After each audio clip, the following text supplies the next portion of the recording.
JJ, can you take us through the swings of that second half after the first half seemed pretty solid, but the third quarter getting down by I think 15 at one point, and then the swing back and what you saw? The intent to play the right way was there throughout the game. I thought the third quarter, offensively, we got some good looks. We had 7 turnovers in the quarter and missed 3 layups. And those turnovers allowed them to get out and run, get some transition points.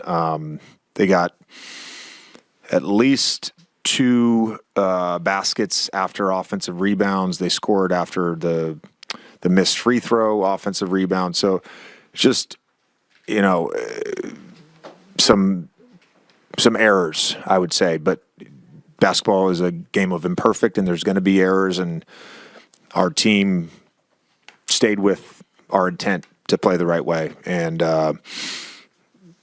we had guys, Jake, Smart, Rui, of course, make some big-time shots and big-time plays on the offensive end. I thought our 15, our 1 through 5 when we went small, that defense with our activity and our shifts and our on-ball containment. Luka had, we counted after the game, he had 6 straight stops where they targeted him.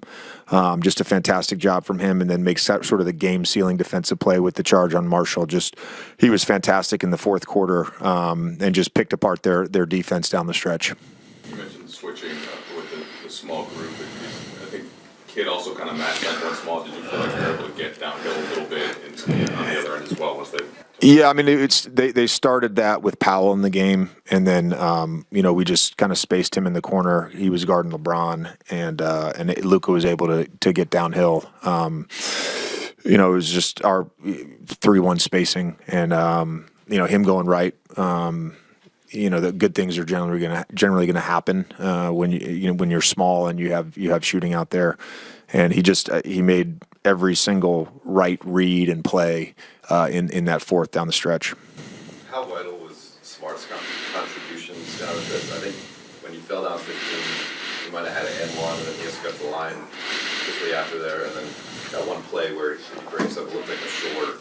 Yeah, I mean, that might have, the defensive play in transition to get back, that could have been a real backbreaker, and it was a momentum-saving play. So was the first and one, where we were still a double-digit lead. We were having a little bit of trouble scoring in the half court, and he gets the and one, he gets the foul in transition, then he gets the putback.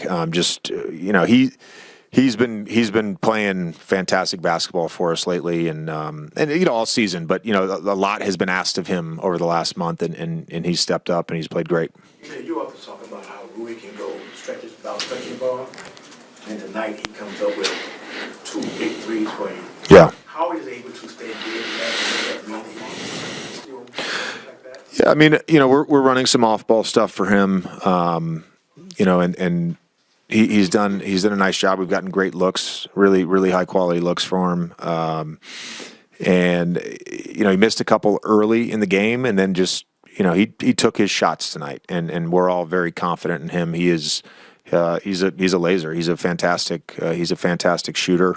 The 4-point play followed by the 3, that 7-point swing where we're down 5 and go up 2 in the matter of 30 seconds was huge. You mentioned Luka's 6 straight stops when you were targeting him. What did you see out of him in general? Greg St. Jean, when we were doing our defensive clips this morning, he had a great line. Trust your help, don't rely on your help, and that was to everybody. That wasn't to one person in particular. That was to everybody. We were showing some really good shell clips and some poor shell clips, and I thought he did a great job of containing the basketball. Being physical with his first bump outside the paint. One of them got called for a foul, side out of bounds on flag. But that was part of it, and then the backside with our shifts and our low man and our gang rebound mentality down the stretch allowed us to get stops. JJ, you challenge functionally Luka to pass the basketball. How do you think he responded to that? And I guess What does that say about your relationship with him and vice versa, that you can directly challenge a player that good offensively? Luka wants to win, and so I'm not surprised that he the A+. Like, I mean, he played a fantastic game, and he orchestrated things for us early to get us the lead, and then he orchestrated things for us late, and he just continued to make the right play over and over, and had a lot of confidence in his teammates, and his teammates responded with some big time shots. Reference point as stuff like that, how crucial can this fourth quarter be as the rest of the season goes? Yeah, I mean, I would say just the game in general. The challenge before the game was to play 48 minutes of good basketball and with the right intent, and that would be emblematic of us at the start of our trip. Start the game playing the right way, play that way for 48 minutes, start the trip the right way, and let's get off to a good start of this 6-game trip. So it's a reference point for this trip. It's a reference point for the season for sure. You guys have had very close relationship. How is it, even tonight, you guys can remain calm in the situation? Well, we have Luka and LeBron, and so we have AR. We generally have some of the best players on the floor, if not the best players on the floor. Those guys have been in so many situations.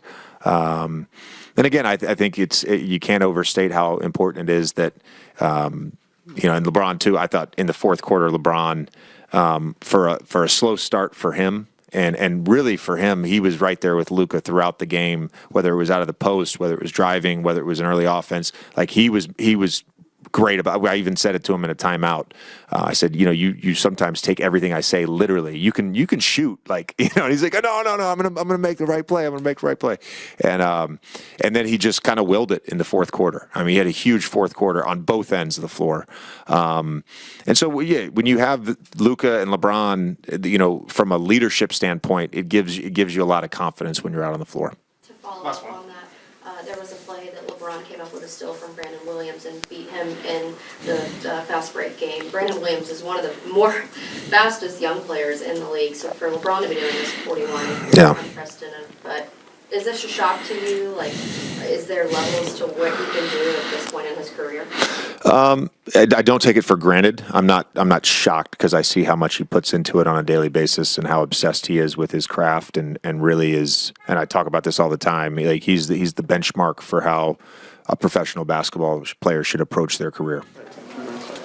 Luke, obviously your second time back here, I'm sure a lot different than the first time, but how would you describe kind of the emotions and the feelings of being back here and being back in this atmosphere? I mean, obviously there's always going to be emotions. I was happy to be back here. I went to my house, saw my cars, but obviously it's always going to be emotional. So I really appreciate how they cheered for me when I was introduced, and it was always going to be a special place for me. Earlier this week you said it always kind of feels like home coming back here. In what way?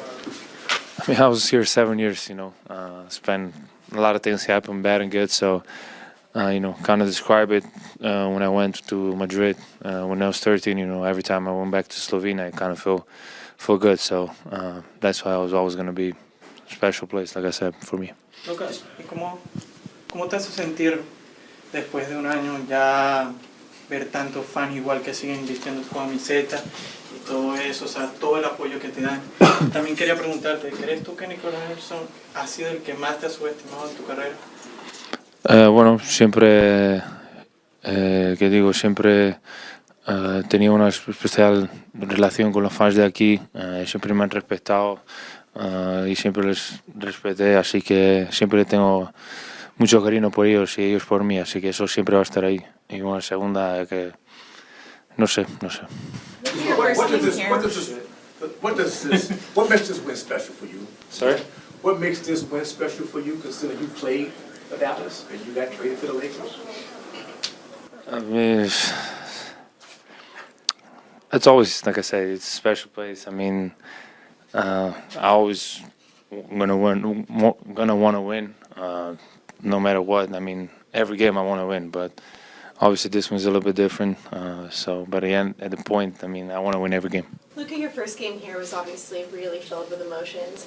What was it like for you this time around? There's still emotions, trust me, but, you know, a little bit better, a little bit easier for me. Obviously, like I said before, you know, how the fans accept me here, it's unbelievable. You know, I still got a lot of friends here, you know, players, some other people, so I'm happy to be back a little bit. Is that why you walked towards the wrong locker room? I didn't see that.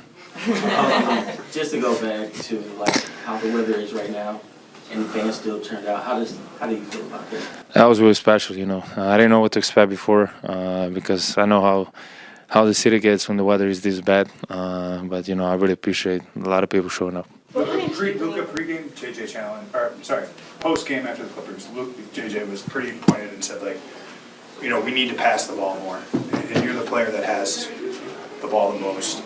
Did you take that as a challenge, and how did you feel tonight as a passer and the way your teammates responded? Yeah, I mean, everybody had a great game, you know. The ball was shared with 15 shots up, so take the JJ's point. What was it key bringing 22 people into that suite, those fans? Yeah, that was, I mean, something that was special for me to do. You know, I see what a lot of them did on social media, so, and after when I got traded, you know, how much support they gave me. Obviously, there's a lot more fans than that, but I could only fleet 22 of them. Luka, late in the game, you had to drive. That was kind of a dagger. Looked like you might have had a couple words for the Mavs bench, and then you take the charge on the other end. What's the emotion of that moment, and did you enjoy the bucket or the charge more? I would say the charge for sure. I enjoyed the charge more, but the bucket, I heard the bench talking about travel. There was no travel, it was 2 steps, so that's why I just look over there and had no words. Well, speaking of that, Last quarter, just talk about the momentum shift in the second half to give you guys good. I mean, it was pretty bad third quarter for us. They scored a lot of points, and we didn't score in the third quarter. I felt like, what we scored? Oh, damn, 14. Yeah, we didn't score. But in the fourth quarter, you know, we were playing aggressive defense, so that's how we got back. LeBron, the game can have big swings, especially nowadays. But how do you maintain a certain level when you have the big lead, and then all of a sudden it goes away? They have a big lead, and then you start to mount that kind of final comeback. How do you stay even in those moments? Sometimes the game is a game of runs, and obviously we had the 13-point lead at halftime. They went on a run in third, took the lead, went up big on us. So we still had time. I mean, obviously to start the fourth, we still had time to make a push. About 6 minutes ago, we started to kind of make that push, and we was able to close it. There were a couple plays. You had a steal, you had a block, and then kind of the ensuing transition that really kind of can flip a game. I know that's something you pride yourself on. But is there kind of another level that you can access? Are you kind of sensing that kind of a play is needed, or what was going on defensively for that to happen? Yeah, absolutely, I can, and I've always kind of been like kind of that anchor voice to our defense, over the last few years. And obviously when A was here, he was kind of the physical anchor of the defense. So, but my voice and me being able to see things before it happened, knowing the sets, guys are in, trying to put myself in position to help my teammates if it break down, or them help me, vice versa. So we all did a great job. I thought Luka's defense in the fourth quarter was sensational, and everybody kind of fed off that. Jake was great, Rui was great, and then when we made a miss, we was able to clean glass and then score another end. You mentioned several guys by name. How about Marcus as well, and some of the two-way contributions he made?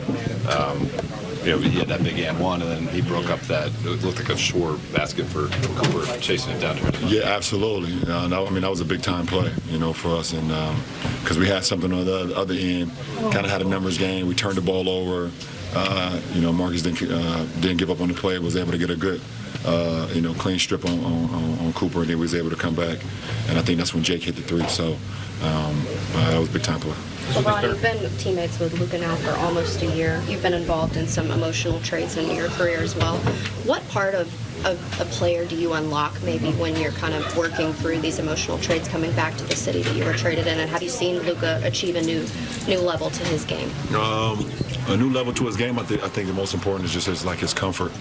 Obviously when you get traded mid-season, and him spending his first 7 or 8 years here, obviously it was a shock to everybody. Everybody that was involved, everybody that wasn't involved to this whole sports world, but obviously him and, the guys that was involved in the trade. But, I think the biggest thing, with this year, is just a little bit, just more comfortable, understanding, understanding the system, understanding the city, the city embracing him, understanding that, this is his team. So, we're all rallying around him. And obviously we know it's kind of a, an emotional, slash big game, when you come back and play your former team. And, you show why he's, who he is tonight, obviously. Any thoughts of Cooper Flag in his first few months in the league?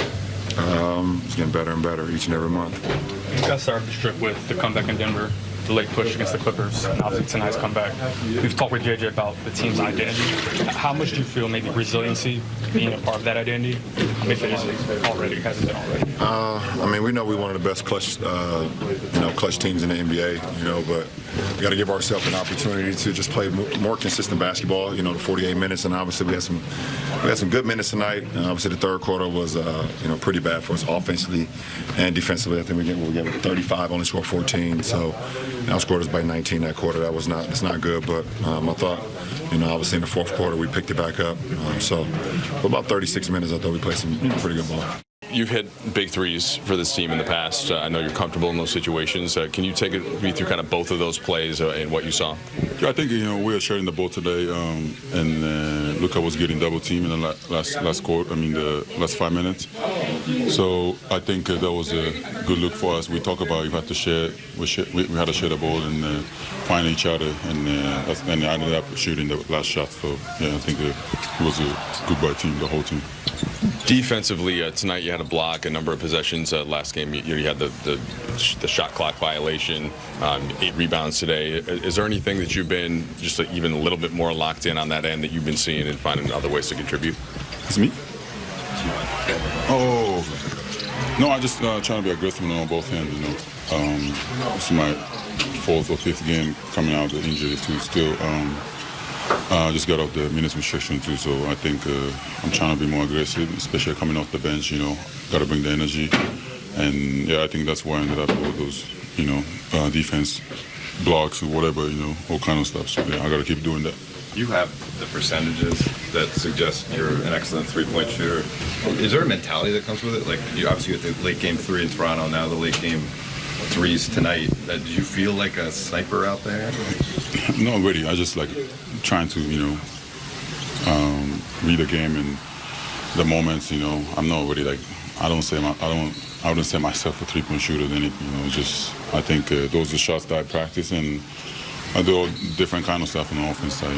Just the mid-range, to the rim, threes, whatever the situation is. I think, and those last 2 shots was exactly the moments that we needed the threes, and we had a good ball movement. So yeah, I showed those threes. Yeah.